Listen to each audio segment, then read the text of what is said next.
정신건강의학과 전문의 최명기입니다. 오늘은 걱정이란 무엇인가, 어떻게 걱정을 대처하는가에 대해서 우리 구독자분들께 한번 알려드리고자 합니다. 걱정이란 무엇일까요? 걱정은 공포, 불안, 트라우마의 성격을 다 조금씩 갖고 있습니다. 그리고 이 세 개는 다 영향을 줍니다. 공포는 뭔가에 대해서 엄청난 두려움을 느끼는 거예요. 걱정도 뭔가에 대해서 두려움을 느끼는 겁니다. 다만 그 강도가 공포보다는 약간 약할 뿐이지요. 걱정거리 때문에 누가 와서 나를 죽인다고 생각하진 않거든요. 누가 와서 나를 죽일지도 모른다라고 생각하게 되면은 그거는 걱정이 아니라 공포가 되는 겁니다. 그런 다음에 걱정은 어떤 의미에서 미래에 대한 생각이라는 의미에서 불안의 의미를 내포하고 있습니다. 앞으로 어떻게 될까 생각하면 불안한 거거든요. 그런 다음에 걱정은 트라우마와도 관계가 있는데요. 결국 우리가 지금 걱정하는 건, 최초로 걱정하는 건 별로 없어요. 다 과거에 뭔가 했었던 경험에서 이루어지게 되거든요. 그렇기 때문에 과거에 뭔가 안 좋았던 게 현재에 영향을 미치고 힘들게 한다는 점에 있어서는 이 세 가지의 특성을 골고루 전부 가꾸어져 있는 게 사실은 걱정이라고 생각합니다.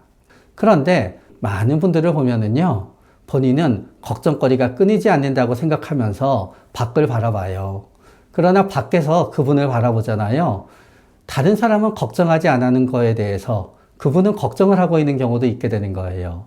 누구에게는 걱정거리가, 누구에게는 걱정거리가 안 되는 거고요. 누구에게는 걱정거리가 안 되는 게 누구에게는 걱정거리가 되는 겁니다. 그러나 사실은 또 이렇게 되는 거지요. 어떤 분들은 돈에 대해서는 작더라도 걱정을 합니다. 그러나 자기 몸에 대해서는 걱정을 하지 않아요. 반대로 어떤 분은 돈에 대해서는 별로 걱정을 안 해요. 몸에 대해서는 엄청 걱정을 해요. 자신만의 걱정거리가 전부 다 달라요. 남들은 걱정 안 하고 사는 것 같지만 내가 걱정하는 거를 그 사람은 걱정을 안 할 뿐이지 다 또 그 사람들의 걱정거리가 있게 마련입니다. 쓸데없는 걱정은 별로 없습니다. 걱정에 대해서 이제 제가 얘기하기 전에 꼭 말씀드리고 싶은 게 있습니다. 걱정은 대부분 다 이유가 있고 쓸모가 있습니다. 흔히 그런 얘기를 합니다. 우리가 걱정하는 거의 95%는 일어나지 않을 거에 대한 걱정이라고요. 그러나 여러분, 그 5%란 확률이 얼마나 큰지 우리들은 알고 있습니다. 여러분, 걸렸을 때 5%로 사망할 수 있는 질환이 있다고 생각해 보세요. 얼마나 끔찍합니까? 암에 걸렸을 때 보통 조기에 발견되면은요, 95%가 생존하고 5%는 재발하거나 큰일이 납니다. 암에 걸렸다고 하면 화들짝 놀라잖아요. 5%는 굉장히 큰 거예요. 5%는요, 20명에 1명한테 그 일이 일어난다는 거예요. 우리가 이렇게 아파트에 살게 된다고 가정하는 거예요. 그냥 요 아파트에 한 층에 2명씩 살고 있어요. 10층짜리 아파트예요. 그러면 우리 라인에 있는 사람 하나한테는 그 일이 생긴다는 거예요. 우리가 걱정하는 거에 95%가 일어나지 않는다 하더라도요, 그 5% 정도에 대해서 걱정하는 거는 굉장히 맞는 거예요. 우리가 너는 너무 걱정이 많아 라고 하는 거는 남이 나한테 얘기할 때가 더 많아요. 진짜 걱정이 없어도 너무 없는 분들이 있지요. 반대로 얘기하면은 뭐든지 다 잘 될 거라고 생각하는 분이에요. 걱정이 많으면요, 위험의 피도가 높다 그래요. 걱정이 없으면 위험의 피도가 낮지요. 위험의 피도가 낮은 걸 또 말을 바꾸면 위험 선호인 거예요. 어떤 분이 코인에 전 재산을 갖다 몰아넣으면서 올라갔다 내려갔다, 올라갔다 내려갔다, 올라갔다 내려갔다 해요. 사실은 팔지 않고 여태까지 갖고 있으면 성공이었을 수도 있지요. 그러나 합리적으로 생각하게 되면은요, 그거를 하나도 팔지 않고 계속 나서 등락을 거듭한다는 건 맞는 건 아니에요. 그런 분한테 아내가 여보, 또 떨어질지 모르니까 좀 팔아서 현금 챙겨놓으면 안 돼. 그러면은 왜 이렇게 걱정이 많아? 하면서 걱정이 많은 사람으로 몰아넣지요. 음주운전 하는 사람 옆에서 걱정하잖아요. 아무 문제 없어. 나 뭐 그렇게 걱정하고 그래? 라고 얘기하지요. 그렇게 주위 사람들한테 걱정이 많다는 얘기를 듣다가 보면은요, 사실은 보통 정도 걱정하는 분도요, 내가 걱정이 많다고 일종의 가스라이팅이 됩니다. 그 걱정으로 인해서 여러분들이 고민하고 괴롭기 때문에 우리는 걱정에 대해서 얘기하지만요, 사실은 걱정하는 것 자체는 일단 나쁘지 않고 좋다는 전제로 저는 얘기를 풀어가고자 합니다. 걱정이 많은 본인에 대해서 절대로 나쁘게 생각하시면 안 돼요. 걱정이 병이 될 때도 있습니다. 걱정이 너무 많잖아요. 그때 우리는 범불안성 장애라고 합니다. 만사가 걱정투성이다. 그럼 우리가 범불안 장애라 그래요. 그런데 아주 또 걱정에 특화된 질환이 있어요. 강박증입니다. 강박증은 보통 4가지 증상 중에 하나를 갖게 돼요. 다 갖는 분도 있고 한 2가지만 갖는 분도 있고 한 가지만 가져도 매우 삶에 어려움을 야기하게 되면은 강박증이 됩니다. 첫 번째, 우리가 아주 잘 아는 거지요. 결벽증. 결벽증은 어디에서 생기냐 하면은요, 결국 지저분한 거를 그게 나한테 해가 될지 모른다는 생각 때문에 계속 그 균을 없애려고 손을 씻게 되는 거예요. 청소도 굉장히 열심히 하세요. 그렇기 때문에 걱정인 거지요. 이 정도 지저분해도 우리 몸에 아무 이상이 생기지 않는데 본인은 생길까봐 걱정을 하는 거예요. 강박증의 2번째 범주의 증상은 확인이에요. 가스불 확인, 전기불 확인, 물건을 제대로 놨나 확인. 이 확인 때문에요. 책을 읽다가 잊어먹지 않았나 돌아가느라고 공부를 못하는 분도 있어요. 확인 연장선상에서 공부하잖아요. 어떤 분들은 하나도 안 빼고 전부 다 써야만 돼요. 그래서 계속 옆에 확인해요. 이거 선생님이 얘기했니 안 했니? 그 다음에 있게 되는 건 뭔가 하면은요, 뭔가 완벽함을 원하는 거예요. 제일 딱 떠오르는 거는 어떤 연예인분의 냉장고지요. 착착착착착착착 그렇게 완벽하게 정리가 되어야 되는 경우도 있고요. 어떤 물건이나 뭐가 내가 원하는 위치에 꼭 있어야만 돼요. 사실 그 위치에 있지 않으면 더 편하거든요. 그러나 그 위치에 있어야만 돼요. 그리고 강박증이 있는 분들이 보통 프리젠테이션 준비하려고 그러면 너무 힘들어 하세요. 내용 때문에 그런 게 아니에요. 글자 크기를 완벽하게 맞추려고 하세요. 우리는 그냥 파워포인트에 있는 12포인트, 15포인트 그렇게 하잖아요. 여기에는 20.2포인트로 해야 될까? 여기 전 40.3포인트로 해야 될까? 고민하세요. 색깔도 엄청 고민하셔서 발표 자료를 만드느라고 밤을 새기도 하십니다. 노트 정리도 깔끔하게 해야 돼요. 그래서 자기가 작성한 노트를 친구들은 전부 복사해서 노트를 만든 분은 B학점이 나와요. 왜냐? 노트를 만드느라고 내용을 못 봤거든요. 그 노트를 복사한 분들은 A학점이 나와요. 그런데 결국은 이 완벽도 뭐냐? 완벽하지 않은 걸 보면 걱정이 되는 거예요. 마지막은 뭐냐? 우리는 요거를 원치 않는 생각이라 그래요. 내가 하고 싶지 않은데 계속 하게 되는 거지요. 사실은 알고 보면 걱정이에요. 예를 들어서 지하철을 타면은 꼭 지하철 문 앞에 계신 분들이 있어요. 왜냐? 불이 나면 달아나야 되니까. 본인도 알아요. 불이 나지 않는다는 거를. 징크스? 알고 보면 다 원치 않는 생각이에요. 사자를 피해야 돼. 뭐를 피해야 돼. 쓸데없는 것 같지요? 아니에요. 강박증은 쓸모가 있어요, 여러분. 사자를 절대로 밟으면 안 돼요. 그러면 뭐가 좋은지 아세요? 사자를 빼면 다 밟아도 돼요. 삶이 불안해서 미치겠어요. 그렇다고 모든 거를 갖다 다 불안해하다가 보면 삶은 무너져요. 그러니까 어느 하나로 몰아부딪히는 거예요. 그러면서 공포라는 감정을 분리시키는 거지요. 그렇기 때문에 강박증은 실제로 엄청난 괴로움을 이기게 되는 힘이 되기도 해요. 그리고 강박증은 실제로 쓸모도 있어요, 여러분. 우리 유명한 청준쇠를 지은 제러드 다이아몬드님이 계시지요? 제러드 다이아몬드님이 이제 그 뉴기니아에 갔을 때 하루는 나무가 있어서 이렇게 등을 기대고 쉬려고 그랬대요. 그러니까 갑자기 거기 원주민분이 깜짝 놀라서 그러면 안 된다 그랬대요. 왜요? 그러니까 나무에 이렇게 등대고 있으시다가 보면은요, 썩은 나무가 무너지면서 깔려 죽어요. 그래서 제러드 다이아몬드님께서 처음에 말이 되나 했어요. 그런 다음에 통계를 내봤대요. 본인이 만약에 파푸아뉴기니아 사람이잖아요. 살다가 몇 번은 나무가 쓰러져서 덮치게 되어 있더래요. 여러분, 우리가 조선시대에 살고 있어요. 우리는 그때 콜레라가 물을 통해서 옮는다는 걸 모르고 있었어요. 그런데 어떤 사람이 맨날 손을 씻어요. 지금은 수돗물이 나와서 손 씻는 거 당연하지요. 맨날 우물까지 걸어가서 손을 씻고 와서 잔다고 생각해 보세요. 방에 손 씻을 물을 갖다 놔요. 주위에선 그 사람 보고 뭐라고 했을까요? 미쳤다 그랬을 거예요. 그러나 그분은 다른 사람에 비해서 배탈이 나고 소화기 질환이 생길 가능성이 적었겠지요. 그런데 더 제정신이 아닌 분이 있었어요. 자, 그 당시에 여러분 지금은 가스레인지만 탁 끼면은 불이 켜져요. 그 당시에는요, 불을 켜기 위해서는요, 나무를 해갖고 와야 됐어요. 그렇게 힘들게 해갖고 온 나무를 갖다 물을 끓여서 먹어야 되겠대요. 주위에서 뭐라 그랬을까요? 제정신이 아니라 그랬을 거예요. 근데 그 마을에 콜레라가 돌았다고 가정해 보세요. 그 사람 혼자만 살아남는 거지요. 그래서 우리가 갖고 있는 강박은 사실은 우리의 과거부터의 진화의 과정 중에서 굉장히 우리한테 필요했었던 건데, 마치 미래의 지정 생존자가 있듯이 우리 모두는 과거의 시점에서 지정 생존자였던 거예요. 얼핏 보면은 가장 이유가 없고 쓸모없는 강박증과 관련되어 있는 걱정조차도요, 사실은 현재도 필요하며 과거에도 필요했어요. 가까운 예를 하나 들어드릴게요. 강박증인 분들이 굉장히 본인이 뿌듯했을 때가 있었어요. 코로나 시절이었어요. 결박증인 분들이 평소에는 손 많이 씻는다고 막 뭐라고 했거든요. 강박증인 분들이 가족들한테 얘기했어요.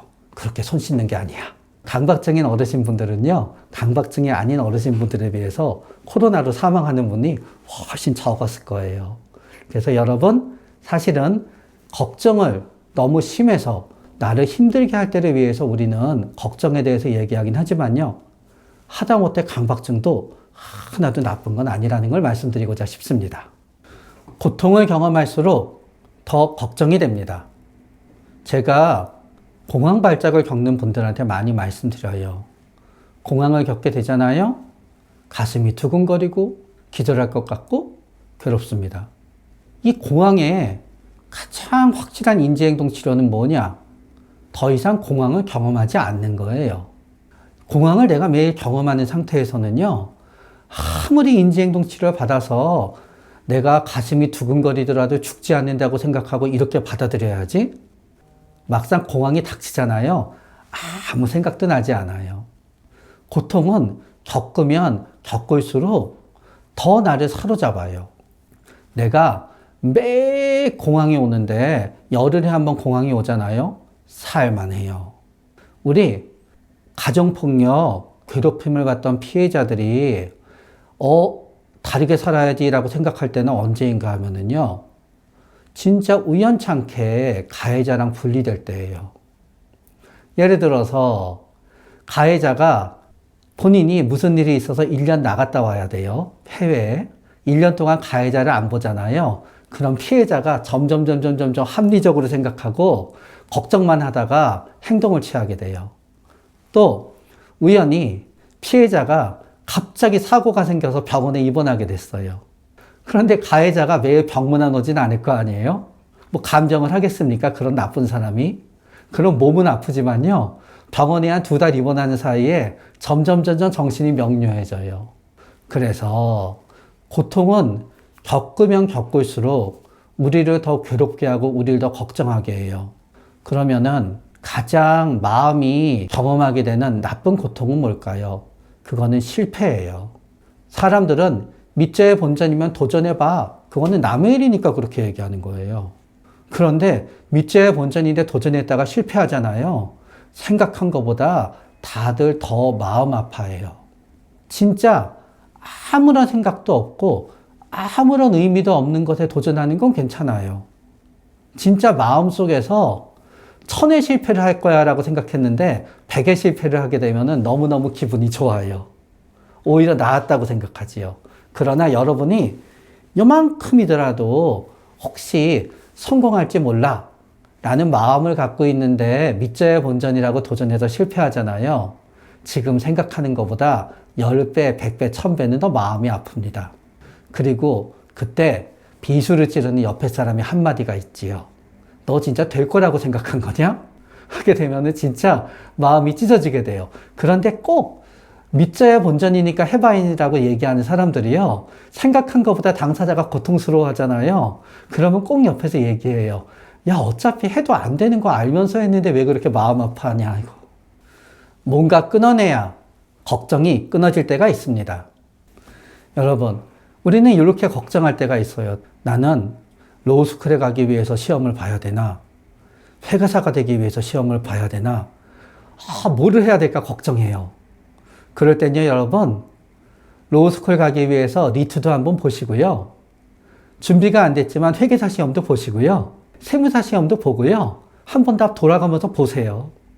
그러면 감이 와요. 이 시험을 내가 할 만할지 안 할지. 내가 회사 다니고 있어요, 현재. 그런데 뭔가 다른 부업을 하고 싶어요. 근데 저 일을 하려면 이 회사를 꼭 그만두고 저거를 해야 된다고 생각해요. 그럴 때는요, 이거를 그만두고 꼭 저거를 해야만 되는 게 아니에요. 회사는 다니시고요. 한번 나중에 휴가 받아서 일주일 동안 저거 해보세요. 아니면 회사도 다니면서 저것도 하세요. 근데 이거는 실질적으로 그래요, 여러분. 여러분이 만약에 자그마한 가게를 차렸던 조그만 사업을 부업으로 하잖아요. 여러분이 망하는 가장 커다란 이유는 돈이 없기 때문이에요. 지금 하는 일을 그만두고 저 일을 하잖아요. 나는 들어오는 돈이 없기 때문에요. 얼마 못 버티고 망해요. 그래서 하고 싶은 게 있을 때는요. 2달이, 3달이 문어발을 한 다음에요. 그 중에 가장 잘 되는 거를 하면 돼요. 이거를 할까 저거를 할까 걱정하지 마시고요. 이것도 하고 저것도 하고 저것도 하고 그것도 하면 돼요. 결국 뭔가를 한다는 게 이렇게 끊어내는 의미가 있을 때는 이렇게 끊어내줘야지 걱정도 일정 부분은 끊어내줘요. 이제부터는 인간관계에 대한 걱정, 사람에 대한 걱정에 대해서 우리가 얘기해 보겠습니다. 제가 상담을 하다 보면 사람에 대한 걱정에 가장 1번을 차지하는 건요. 누가 화낼까봐 걱정하는 거예요. 어렸을 때 우리는 부모님이 화낼까봐 걱정했지요. 직장에 다니면은 상사가 화낼까봐 걱정이 됩니다. 만약에 여러분이 전 별로 권하고 싶지 않은데요. 박사과정에 들어가서 논문을 쓰게 되잖아요. 여러분은 지도 교수님이 화낼까봐 걱정을 하게 됩니다. 여러분이 누구한테 돈을 갖다 빌리잖아요. 돈 빌려준 사람이 화를 낼까봐 걱정하게 됩니다. 우리는 대부분 누가 나한테 화를 낼까봐 걱정하게 됩니다. 내가 잘못한 것도 없는데 맨날 화를 내는 사람이 있잖아요. 나는 걱정하게 됩니다. 내가 일단 당하게 되잖아요. 주위에선 얘기해요. 뭐 적절히 받아치는 연습이 필요하다. 뭐 담대하게 대처하는 방법이 필요하다. 그러나 저는 다 가능하지 않다고 봐요. 이 세상에는 누가 화를 냈을 때 대항할 수 있는 사람과 화를 내면은 무너지는 사람이 있어요. 내가 무너지는 사람이다라고 생각하게 되잖아요. 나는 외부의 도움과 조력이 없이 그 상태를 벗어나기가 어려워요. 그래서 누가 화를 낼까봐 걱정이 되잖아요. 그런 여러분, 부모님한테 얘기하세요. 아무 도움이 안 될 거라고 생각하고 나이가 다 든 처지에 부장이 나한테 화낸다 그래서 부모님한테 얘기한다. 그런 사람들은 얘기해요. 어린아이처럼 왜 그렇게 구냐고. 그러나 여러분, 부모님한테 얘기하잖아요. 왠지 용기가 생기고 방법이 생겨요. 과장이 너무너무 이상한 사람이에요. 그러면요, 여러분, 혼자만 끙끙 앓지 마시고요. 우리가 다 아는 뒷담화를 일단 하셔야 돼요. 정보를 공유하고 다 그 사람을 싫어한다는 걸 알게 되면은 그 사람이 화를 내더라도 내가 잘못해서 나한테만 그러는 건 아니라는 걸 알게 돼요. 그게 아니면은 친구한테라도 자꾸 얘기를 해야 돼요. 저 사람이 너한테 아무 이유 없이 화를 내지만 네가 잘못한 게 아니야. 네가 잘못한 게 아니야. 얘기 계속 들어야 돼요. 부모님이 이유 없이 나한테 화를 내더라도 자꾸 얘기를 들어야 돼요. 아, 네가 잘못한 게 아니야. 부모님도 마찬가지예요. 자식이 가끔 우리 부모님들한테 얘기해요. 엄마 때문에 내 인생 종쳤어. 아빠 때문에 이렇게 된 거야. 그리고 오시거든요. 그리고 곰곰이 들어본 다음에 제가 말씀드려요. 부모님 때문이 아니에요. 그러면은 부모님이 그래도 좀 안심을 해서 가세요. 창피해서 남한테 얘기 못해서 여기서 얘기한 게 처음이라고. 도저히 억울한데 누구한테도 얘기할 수 없잖아요. 정신과 의사한테 가서 얘기를 하셔도 되고요. 상담을 받으셔도 돼요. 내가 그냥 얘기하는 거를 잘 들어주는 사람이 있는 것만으로도 나는 두려움을 극복하는 데 도움이 돼요. 한 얘기를 똑같이 100번쯤 하셔도 돼요. 그냥 누가 화를 낼까 겁이 나서 용기를 잃고 덜덜덜덜 떨 때는요. 누가 되었든 누구한테든 얘기해야 되는 거고요. 많은 사람한테 얘기해야 됩니다. 걱정을 부추기는 사람들이 있습니다. 걱정을 부추기는 사람은 두 부류가 있는 것 같아요. 첫 번째 부류는 시니컬한 사람이에요. 귀신처럼 안 되는 것만 잡아내요. 본인들은 건설적 비판을 한다고 생각하는데요. 듣는 사람은 진짜 트집을 잡는 것 같고요. 진짜 말도 안 되는 것까지 안 될 수 있는 가능성에 얘기해요. 진짜 완벽주의적이지요. 그래서 이런 사람을 이제 디스크라는 검사에서는 신중형이라 그래요. 디스크라는 검사에서는 우리를 갖다 주도형은 뭐를 하냐가 중요해요. 뭘 하지? 무엇을 하는 거지? 친화형인 사람들이 있어요. 누구랑 하지? 사람들이랑 친하게 지낸다고 친화형이에요. 그런 다음에 안정형이란 분이 있어요. 어떻게 할 건데? 근데 신중형이란 분이 있어요. 신중형은 숫자로 따져요. 얼마나 할 건데? 몇 시 할 건데? 언제까지 할 건데? 몇 %로 될 것 같은데? 이 신중형을 만나잖아요. 무너져 버려요. 나한테 걱정을 만드는 사람들이지요. 또 두 번째 부류가 있어요. 본인이 걱정이 많은 사람이에요. 그 사람이랑 옆에 있잖아요. 계속 걱정을 해요. 그러면 자기만 걱정하면 되잖아요. 너는 걱정되는 게 없니? 그래서 내 걱정거리를 갖다 파헤쳐요. 이 사람들은요, 나 혼자 걱정하면 억울해요. 남을 걱정하게 만들면은 동등하게 돼야지 편해져요. 이 걱정쟁이들은 혹은 너무너무 시니컬한 사람들은 우리를 걱정하게 만들어요. 그래서 내가 뭔가를 해야 되고 희망이 필요한 동안은 가급적 나를 걱정하게 만드는 사람들은 피하는 게 좋아요. 그분들의 전투력은 상상을 초월하기 때문에요. 아무리 내가 그분들을 걱정하지 않아도 된다고 설득해도 소용이 없어요. 계속 문제를 일으켜서 나를 걱정하게 만드는 사람들도 있습니다. 여러분, 우리 고등학생인 자녀가 담배를 피우면 부모님들은 엄청 걱정을 많이 하게 되십니다. 그런데 참 묘한 게요. 담배는 고등학생이 피우건 대학생이 피우건 노인이 피우건 다 몸에 안 좋잖아요. 똑같은 행실에 변하지 않는데 글쎄 그 고등학생이 대학생이 되잖아요. 적어도 담배 피우는 거 걱정을 안 하시더라고요. 전부 다 피우니까. 그런데 이런 경우도 있어요. 고등학생, 중학생인데 담배도 피우고 술도 먹고 맨날 걱정했어요. 조기 유학을 보냈어요. 미국에서도 똑같이 담배 피우고 술 마시면서 지내요. 그러나 눈앞에서 안 보여요. 그러니까 부모님들이 발을 뻗고 주무세요. 대부분 걱정거리가 되는 사람들은 우리가 떨어뜨려 놓잖아요. 떨어뜨려 놓기 전까지는 떨어뜨려 놓으면 또 어떻게 될까 걱정해요. 그러나 일단 떨어뜨려 놓으면은 마음이 좀 편해져요. 맨날 부모님이랑 싸우고 힘들게 하잖아요. 어떻게든 부모님이랑 떨어져 나오면요. 걱정이 덜 돼요. 부모님이 맨날 부부싸움 하시고 부모님이 사이가 어떻게 되나 걱정하던 사람이 있었거든요. 지방에 발령을 받으면서도 걱정을 했어요. 더 싸우면 어떡하나. 그러나 막상 발령받고 나서 며칠 있으니까 다 잊어먹었대요. 여러분, 그래서 우리가 때때로 너무 걱정이 되고 미칠 듯이 불안할 때는요, 며칠 달아나야 돼요. 내가 경제적으로도 힘들고 걱정거리 천진데 우리는 누가 외국에 일주일 여행 가면요, 아니 이 만사를 제쳐놓고 여행을 가다니 제정신이 있는 사람이야 그러잖아요. 아무리 대한민국에서 걱정거리가 많더라도요, 비행기 타고 태국이나 베트남만 가더라도요, 한 일주일 지나면 걱정이 덜 돼요. 그리고 힘을 얻어 갖고 와야지 해결할 수가 있어요. 그래서 여러분, 너무너무 걱정되는 사람, 너무너무 걱정되는 상황, 더군다나 거기에 사람이 이렇게 결부가 되잖아요, 여러분. 좀 떨어져야 돼요. 만약에 가족이랑 어려움이 있어서 평생 떨어질 수가 없어요. 그런데 너무너무 부모님이 자녀 때문에, 자녀가 부모님 때문에 걱정이 많이 돼요. 그냥 일주일 여행이라도 갔다 오세요.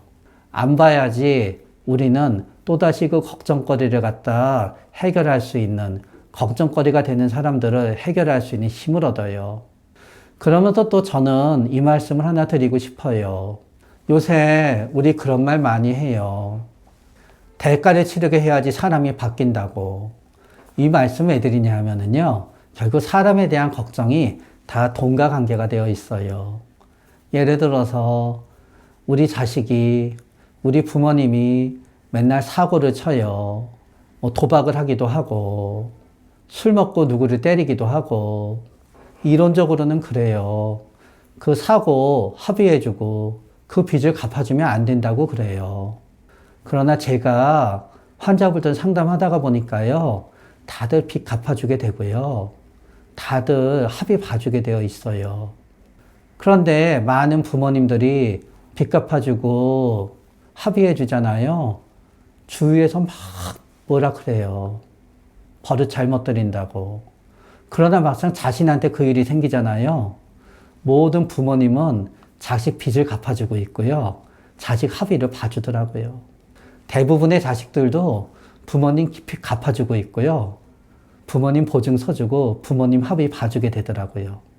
그래서 여러분, 대가를 치르게 해야지 나를 걱정하게 만드는 사람들이 그 행동을 더 이상 못하게 될 가능성이 올라가는 건 맞아요. 그러나 그거는 오늘 결심해서 되는 게 아니에요. 그냥 하다가 지쳤을 때 어쩔 수 없이 이번엔 도저히 못하겠어 하게 되더라고요. 그리고 나한테 걱정을 떠넘기는 사람도 그땐 알아요. 내 얼굴 표정을 보면서 이제 안 되겠구나. 그때가 되면 그렇게 하게 되지만요. 걱정거리를 만드는 사람들한테 내가 합의 봐주고 빚 갚아준다 그래서 내가 멍청하고 못난 거는 아니라는 점은 얘기하고 싶어요. 다 사랑하고 아끼기 때문에 그렇게 될 수밖에 없어요. 그러니까 주위에서 네가 버릇 잘못 들여서 이렇게 된 거야 라는 말에 너무 상처받지 마세요. 그 사람이 그렇게 된 거는 여러분들이 착하게 그 사람들을 돌봐줘서가 아니라요. 진짜 죄송하지만 원래 그렇게 타고 태어나서 그런 거예요. 걱정 많이 하는 여러분, 멘탈이 강한 사람입니다. 어떤 사람이 있어요. 어떤 일을 맡았어요. 일이 잘 되건 안 되건 걱정도 하나도 안 했어요. 그리고 한 달째 되니까요. 아우, 귀찮아서 못하겠어 하고 때려쳤어요. 여러분이 일을 맡았어요. 맡으면서도 걱정을 했어요. 하면 내내 걱정했어요. 1년 걸렸어요. 일을 끝냈어요. 아무 걱정 안 하고 희희낙낙 살면서 한 달 만에 못하겠다고 때려치는 사람과 1년 내내 걱정하고 바들바들 떨지만 일을 끝내는 사람 중에 누가 더 멘탈이 강할까요? 1년 걸리더라도 일을 끝내는 사람이 멘탈이 강해요. 걱정을 많이 하는 분들은요, 대체적으로 포기하지 않아요.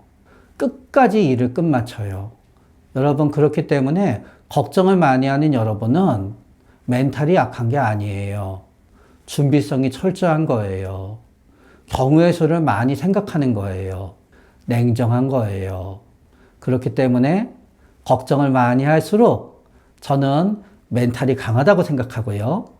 걱정하지 않고 아무것도 하지 않는 사람은요, 저는 멘탈이 약한 사람이라고 생각합니다. 걱정 많이 할수록 멘탈 강한 겁니다.